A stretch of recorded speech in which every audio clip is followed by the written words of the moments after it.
Paciente que recebeu o diagnóstico errado de AIDS recorre à justiça e consegue indenização no valor de R$60 mil.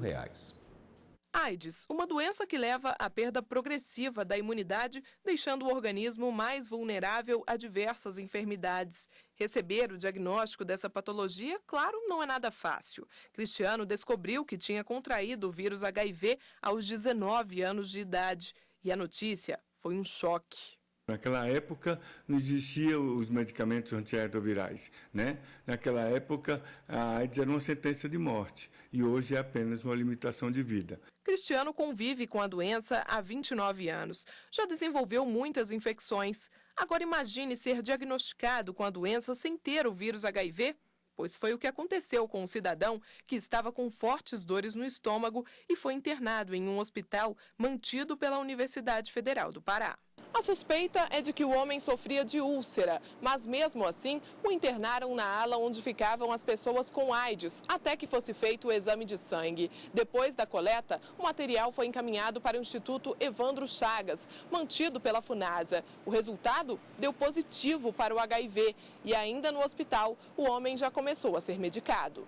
Depois de 4 anos, novos exames foram feitos e revelaram que o paciente, na realidade, não tinha o vírus HIV.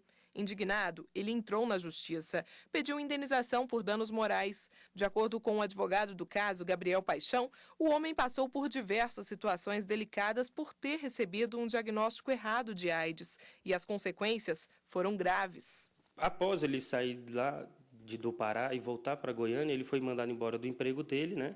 Isso em 92 ainda, e depois de diante ele nunca mais conseguiu outro emprego.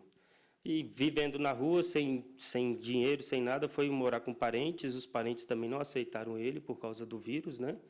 E o maior prejuízo também eu entendo que foi o psicológico dele, né? Que ele, por 4 anos, achava que tinha uma doença que, na época, né, eu acho que era a pior doença que tinha na época. Já em primeira instância, o juiz determinou o pagamento de R$60 mil ao autor. A Funasa e a Universidade Federal do Pará recorreram da sentença ao Tribunal Regional Federal da Primeira Região.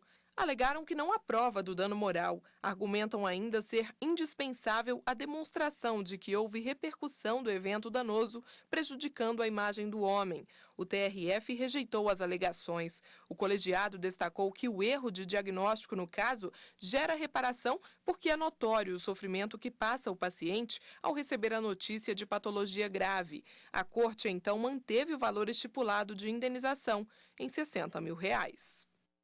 A Funasa informou por meio de nota que recorreu da decisão. O hospital mantido pela Universidade Federal do Pará diz que em nenhum momento houve desrespeito ao paciente e que todos os exames necessários à época foram feitos para confirmar a infecção pelo vírus.